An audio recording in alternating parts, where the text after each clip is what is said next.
Baik Ibu, perkenalkan saya Dr. Ali Mutunisa yang berjaga pada hari ini. Sebelumnya saya berbicara dengan Ibu siapa? Sherly. Alamatnya di mana Bu? Raja Basa. Pekerjaannya apa Bu? Mahasiswa. Usianya berapa Bu? 25. Oke baik Ibu, berdasarkan tanya jawab yang tadi kita lakukan, saya akan melakukan pemeriksaan fisik ya Bu. Mungkin akan ada sedikit ketidaknyamanan, namun saya akan minimalisir. Apakah Ibu bersedia? Sedia. Baik Ibu, silakan bersiap ke bed. Saya akan mencuci tangan terlebih dahulu ya Bu. Baik, di sini saya akan menyiapkan alat terlebih dahulu. Pertama-tama di sini ada headlamp, kemudian ada spekulum telinga, kemudian di sini ada otoskop, kemudian di sini ada bunsen, kasa, alcohol swab, kemudian ada spekulum hidung, kemudian ada cermin laring, kemudian spatula dan garpu talas.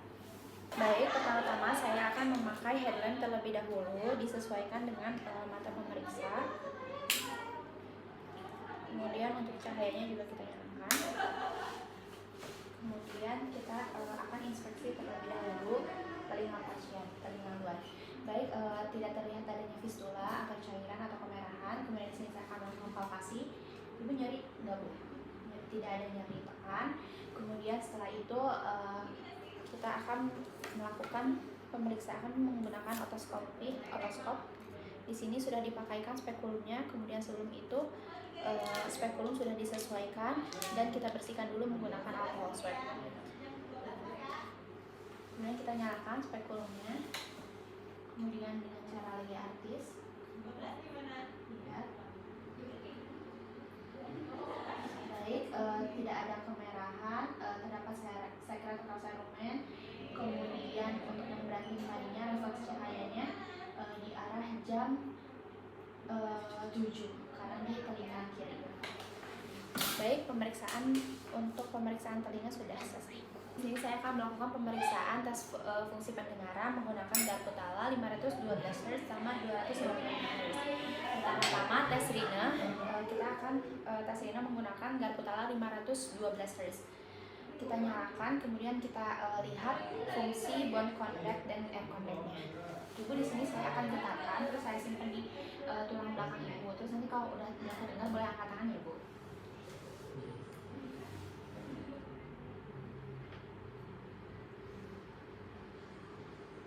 Gimana Bu? Pas di kedepannya masih kedengaran deh? Masih. Kayak yang satunya ya Bu.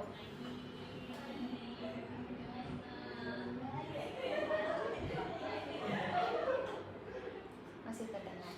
Oke baik, kemudian hasil air contact dan bone contact baik. Kemudian di sini saya akan melakukan pemeriksaan tes Weber menggunakan garpu tala 256 Hz. Kita simpan di glabella pasien. Ibu nanti saya simpan di sini ya Bu. Terus nanti Ibu dengarkan kira-kira ada suaranya yang lebih keras ke kanan atau ke kiri ya Bu.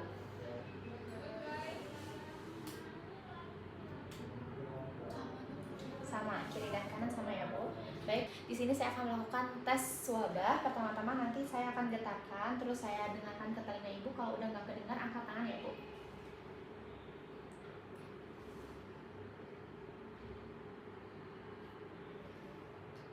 Baik, sudah sama tidak terdengar.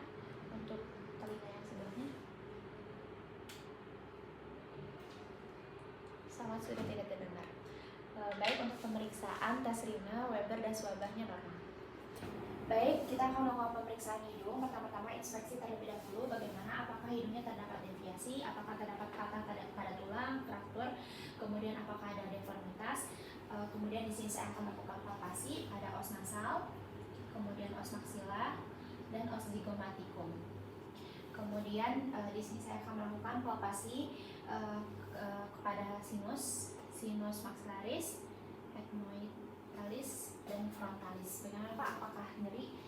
Tidak. Kemudian di sini saya akan melakukan pemeriksaan inspeksi dalam menggunakan spekulum. Pertama-tama kita akan bersihkan terlebih dahulu menggunakan alcohol swab. Kemudian kita lihat. Baik, untuk septumnya normal, tidak ada hiperemis. Kemudian untuk konkannya juga tidak ada hiperemis. Kemudian tidak ada polipnasi. Kemudian kita lihat ke hidung yang sebelahnya, masukkan secara radiatis. Kemudian untuk septumnya normal, tidak ada hiperemis. Konkannya juga normal, tidak ada hiperemis, tidak ada polipnasi. pemeriksaan jalan nafas, Bapak boleh hembuskan nafasnya, Pak? Oke. Kemudian kita lihat embunnya di kiri dan di kanan apakah sama atau tidak. Baik, kemudian di sini saya akan melakukan pemeriksaan pada hidung pasien. Pertama-tama kita inspeksi terlebih dahulu bagaimana apakah terdapat deformitas, apakah terdapat deviasi, kemudian apakah terdapat fraktur. Kemudian setelah itu kita akan melakukan palpasi kepada os pasien.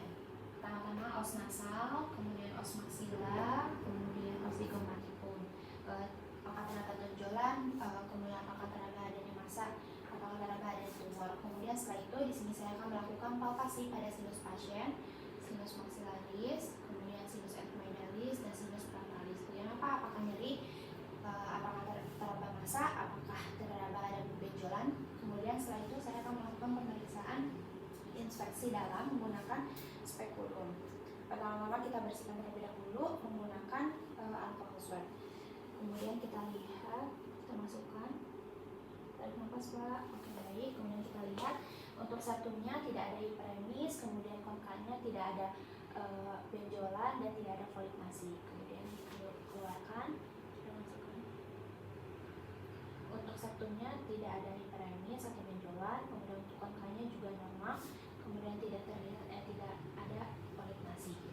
Baik, kemudian setelah itu di sini kita akan melakukan pemeriksaan nafas. Bapak boleh hembuskan nafasnya. Kita lihat embunnya di kiri dan kanan apakah sama atau tidak. Baik, pemeriksaan sudah selesai. Baik, kemudian di sini saya akan melakukan pemeriksaan faring bagian atas. Pertama-tama kita akan menggunakan spatula terlebih dahulu. Bapak boleh buka mulutnya. Di 1/3 kita tahan lidahnya. Kemudian kita panaskan terlebih dahulu cermin faringnya.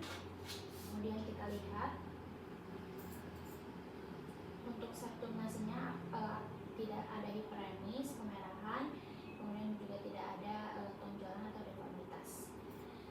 Kemudian di sini saya akan melakukan pemeriksaan pada bagian orofaring pasien. Kemudian sama menggunakan spatula, kita lihat uvulanya apakah normal atau tidak. Kemudian tonsilnya apakah terdapat pembesaran, hiperemis, kemudian untuk bagian orofaringnya apakah terdapat sekret atau hambatan jalan nafas. Kemudian setelah itu kita akan melakukan palpasi bukal terlebih dahulu menggunakan handspoon. Kemudian pertama-tama kita palpasi dulu bukalnya apakah terdapat adanya massa atau tidak. Kemudian di bagian palatumnya juga. Kemudian setelah itu Bapak boleh keluarin julurin lidahnya.